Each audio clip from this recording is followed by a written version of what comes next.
Hi, if you are new to recording or music production or just simply want to be able to get your vocals to be thicker and fatter in your productions, I've got a little tip for you. Thanks for joining me. My name is Becky.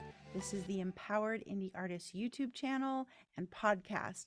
I hope that you'll take advantage of the freebie that I have. If you click on the link, I've got a link to a free mini course that is an overview of music production specifically for artists. So if you have found communicating with your producer really tough, or you want to dive into production, but it all seems very technical and overwhelming, this is a very broad overview of instrumentation families and what to listen for in songs so that you can start to dial in exactly what you want. I hope you'll take advantage of it. It's totally free, and I hope you enjoy this video. On today's video, I'm going to show you how you can instantly add fullness to an artist's track after they've already left the recording session. If you are a singer, now it doesn't mean you have to be like an amazing singer either to do this. You really just have to be able to have some basic singing ability, which I am sure most of you do. This is a great trick to adding some fullness. I'm working on Lauren Gruel's song called Pieces, which is very, very beautiful. And I haven't even finished comping and editing her lead vocal yet. And you're going to hear that unedited vocal, and it's perfect as is. I'll just do a little teeny fine tuning to make sure that we have the best takes possible, but she's that amazing. On to what we're going to do. So in the bridge, which is kind of the most epic part of this song, she has this very specific backing vocal that she heard when she was first writing the song. And it's like her favorite part, my favorite part too. And let me play for you what we have so far. You're not in my picture anymore.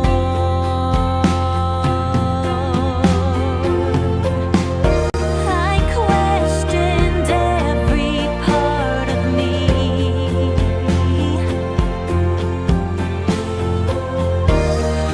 Wondered why you couldn't see. All I wanted and needed was you.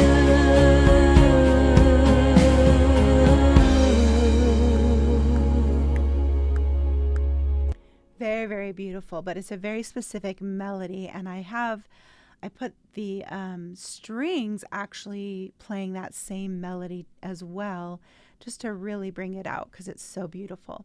So what I'm going to do so that we can add fullness to this section is I'm going to layer my own voice in with hers and purposefully make it a little bit fuzzier, a little bit lighter, a little bit airier, just so that it blends really well with her voice. I don't want anyone to listen to this and go, oh, wow, I can hear you singing in this song.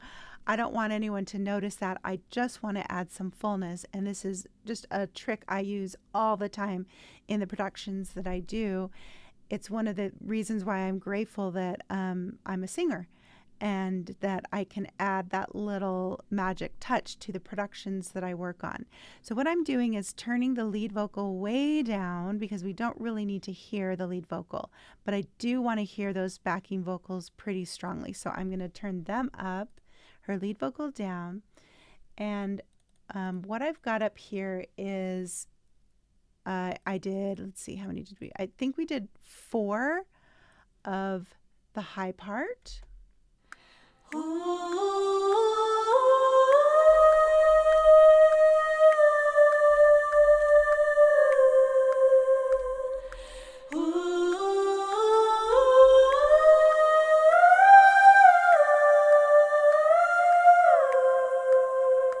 And so on. And again, I haven't edited these vocals yet, so Lauren is just that good. And then there's a low part. Now, here's the thing about this song for Lauren. She actually has an incredible range. She can sing really low, but if you're a singer, you know how this works. Sometimes our vocal cords can get stretched if we've been singing high for long periods of time. When the vocal cords get thinned out and are stretched, it can make it almost impossible to hit the lowest parts of our range.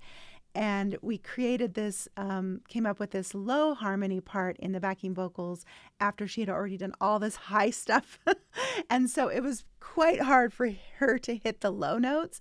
And so we only did 2 tracks of those, and I'll play those now. And that's one of the reasons why I was like, I really need to add myself, because especially right now, I haven't sung at all today. It's kind of the morning, and so my voice is extra low. And so I should easily be able to sing these low parts, and I'll probably layer in more of my low part than I will of the high part, just to compensate for the fact that we only have 2 of her low part. Here's the low part.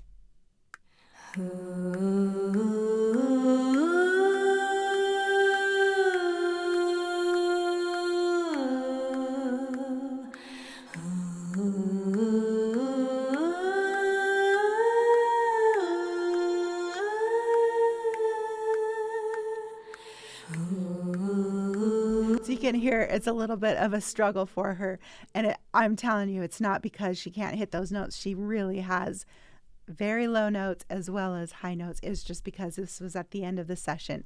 So I'm labeling her backing vocals low and high.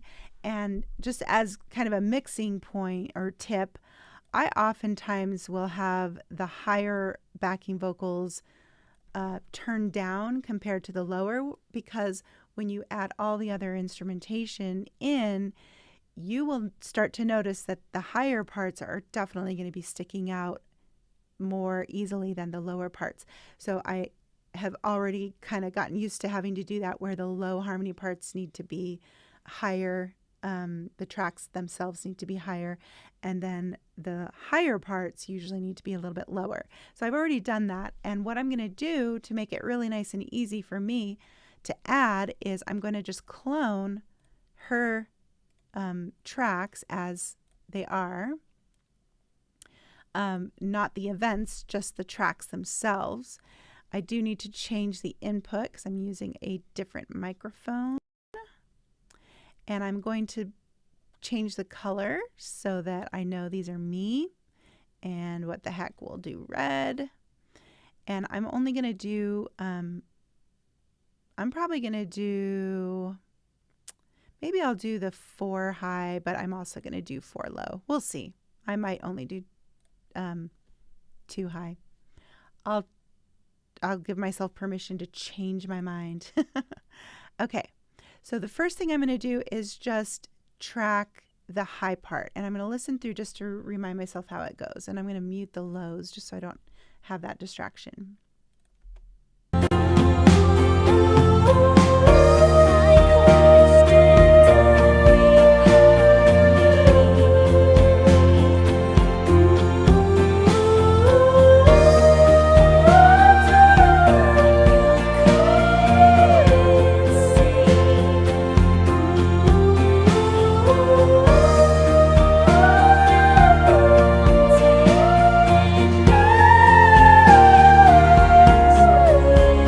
So actually now I'm obviously like, okay, wait, why am I doing the high first? I need to do the low first because that is really high and I'm not even warmed up to do it. I would need to do some warm up. So I'm going to go ahead and do the low first.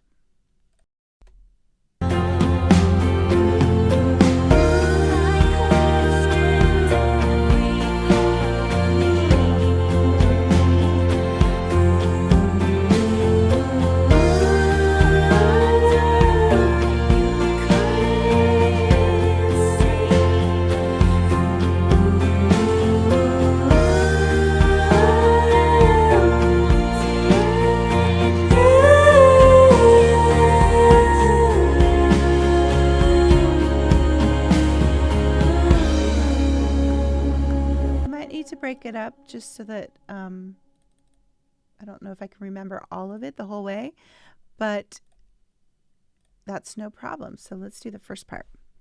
Ooh, ooh. What's the first note? Okay, I just did that marking trick. And I'll do that before it comes in so that I have the note in my voice. Ooh, it is really low.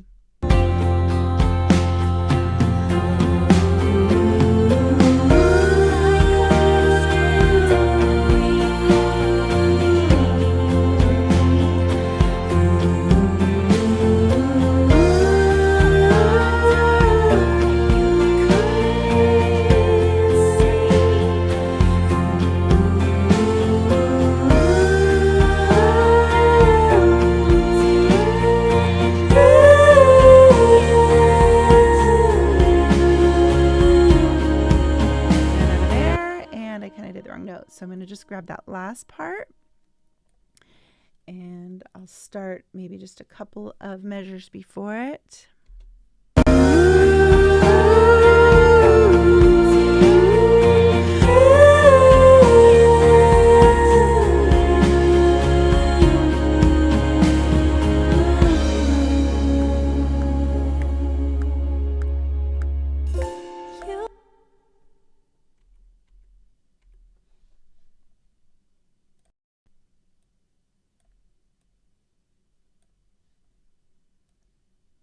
And we're a little off because of our delay. Let's see if I can get this.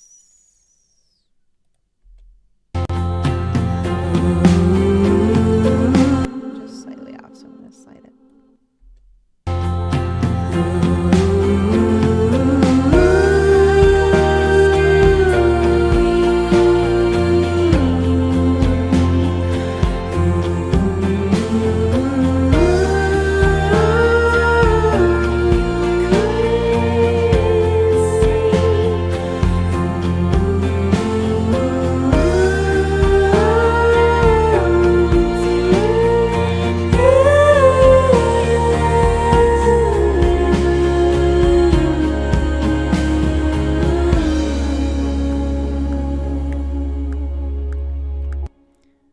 Quite get that note on that coming down here, so I think I'm going to try that one more time. Listen to it one more time. I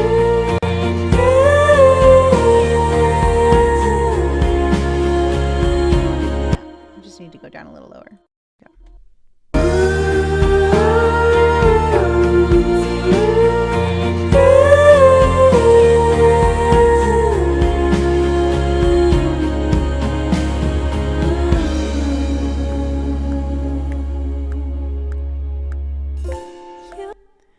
Okay, tone-wise, it was a little more of a pointed tone, a little more pure than fuzzy, but I'm going to do one more that's a little more pure like that, and then I'll do a couple of fuzzy ones.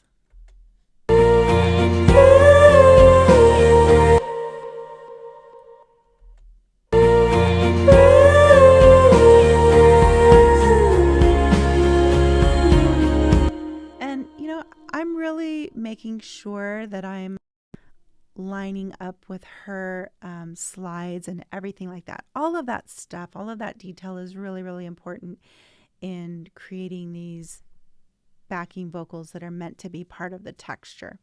Okay, so I'm going to do another one that's just like that, a little more of a pointed tone than fuzzy, but still really trying to blend.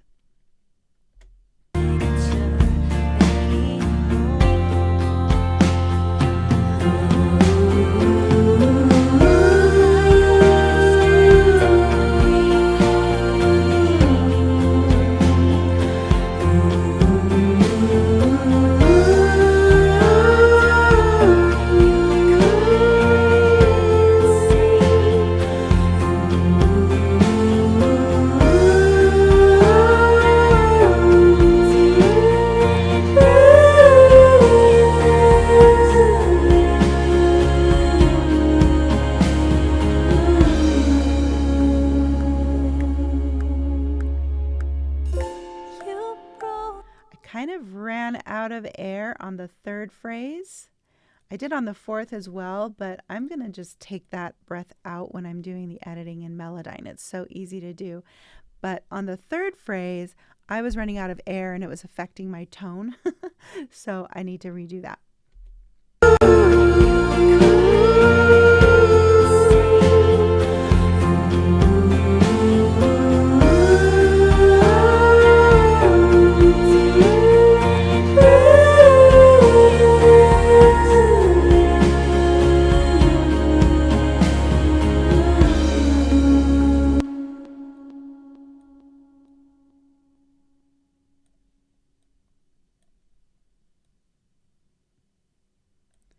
Let's see if I got that.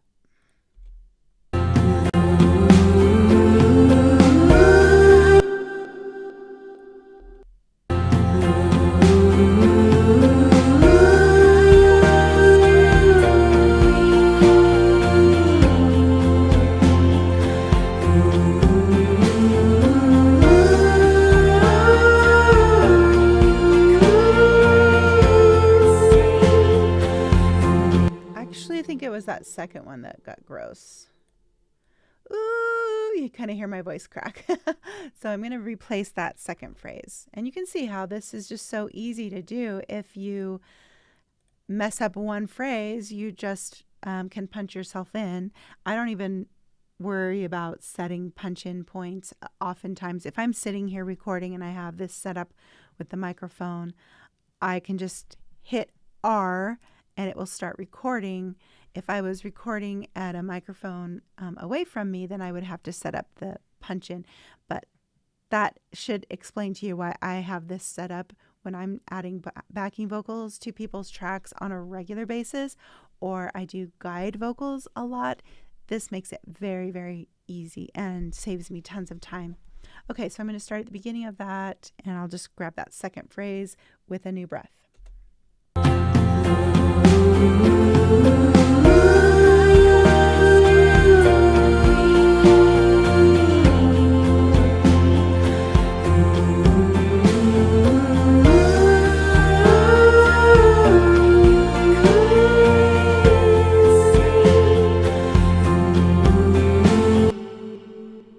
Just slide it.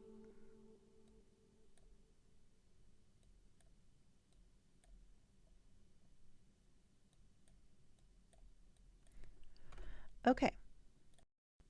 Now I'm going to add two more that are kind of fuzzy. Little breath here. Ooh.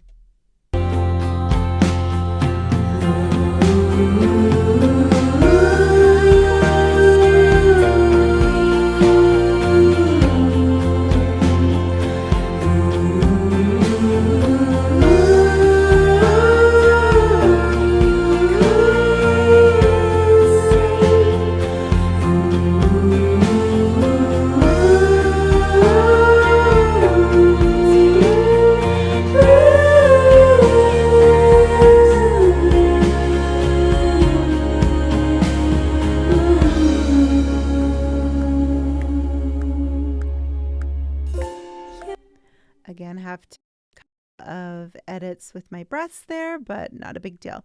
And one other note, I am pulling the faders down just a few dB, and I'm spreading them out on the panning spectrum just a little bit differently than I have hers, so that we create more of this sense of being multiple people singing from different points of the room.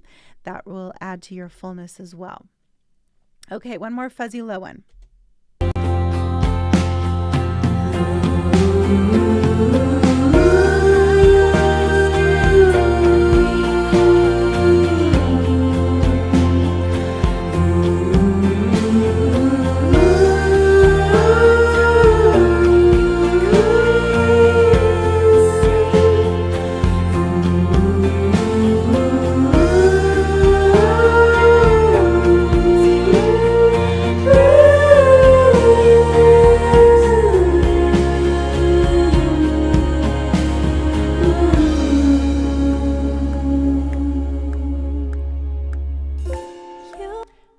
always running out of breath at about the same spot.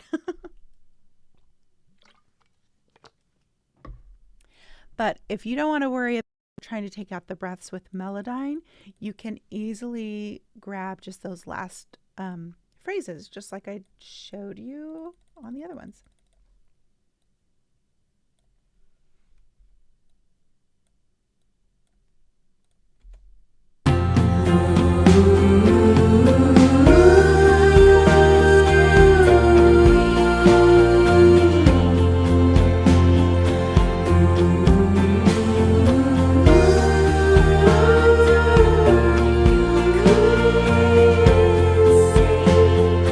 My voice is really popping out a lot louder than I want it to. You can hardly hear her anymore now. You can only hear me. Part of that is because her signal is when she was recording was coming in a lot lower. If you can just look at, well, you can see it with the wave file. Mine is just a lot louder than hers. When I do the editing, I'm going to boost her wave file just a little bit more so that she's a little louder. And I'll probably take mine down.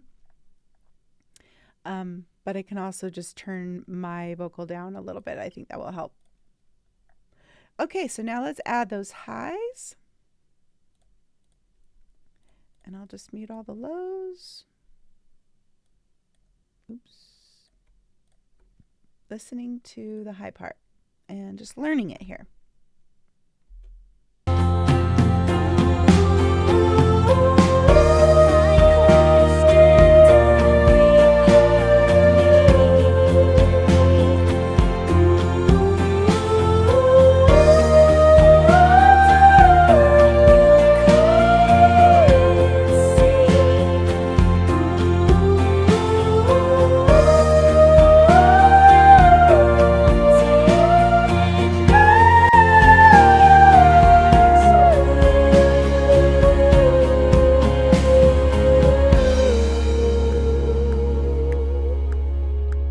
That's pretty high. Get my voice up there a little. Whee! Okay. I am going to turn, actually, I'm not going to worry about that. I'll just turn my high tracks before I record even. Just turn them way, way down. And let's see how that goes.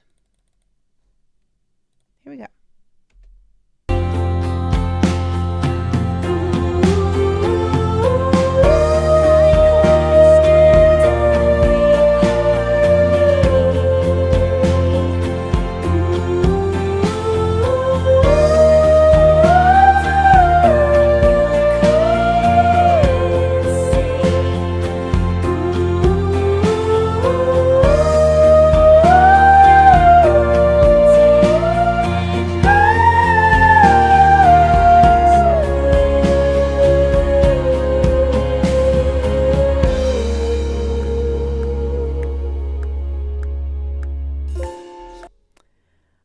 A little crackle on that. I didn't sing peaking, so it might just be from my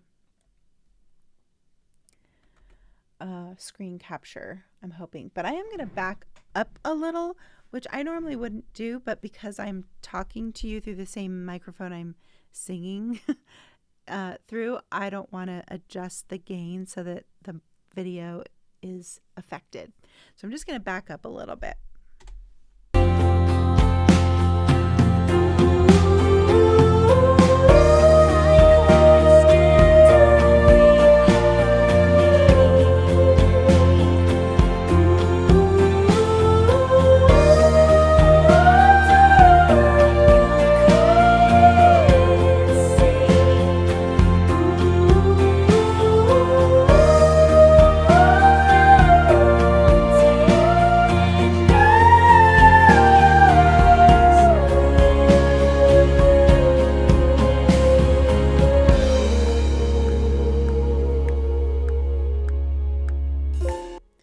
I forgot that I actually needed to redo. It was the second phrase that my voice kind of cracked on or cut out. Let's see if that's right.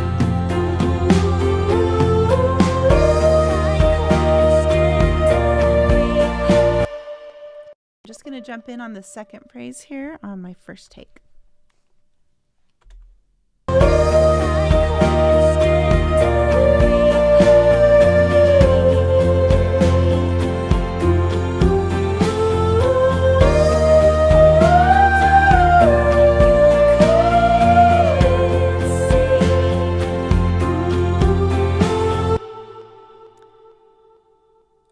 Okay, and I think I will do just a couple more high ones.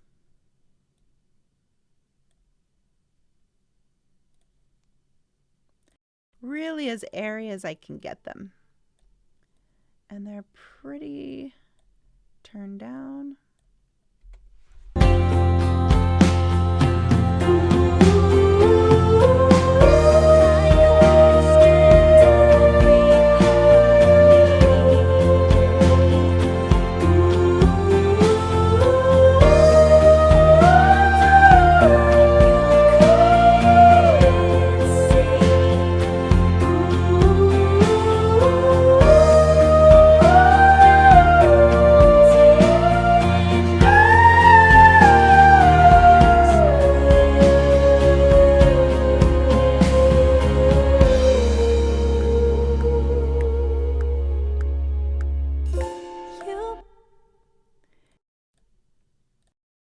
One more.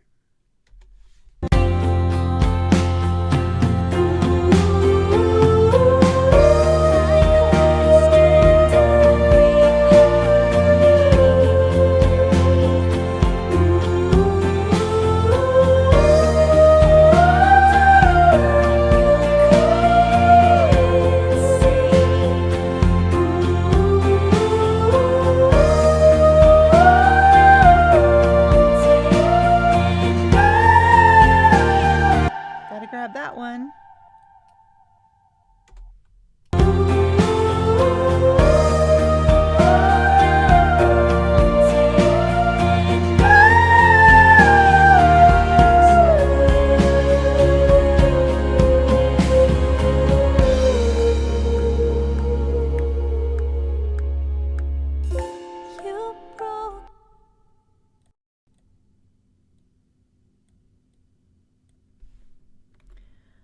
Okay, now let's just go back and listen to what that sounds like now with some additional backing vocals.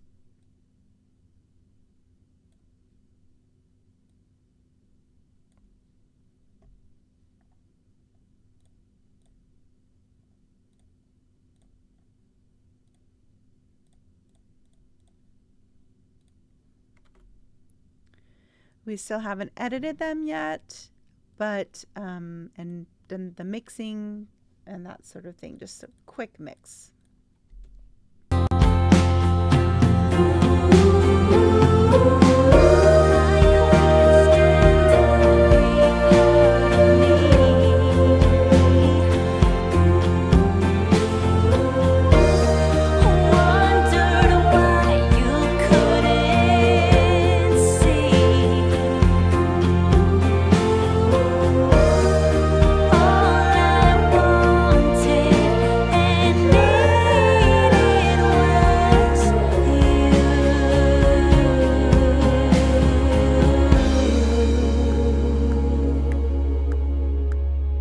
You can tell on that low part especially, that's really gotten bigger and fuller.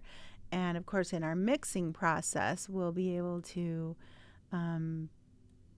make it even fuller with some other mixing tricks. I've got chorus on there. I might turn that up. I have a little delay, which I think I like where that delay is at. Here's all of the backing vocals with just soloed so you can hear the effects.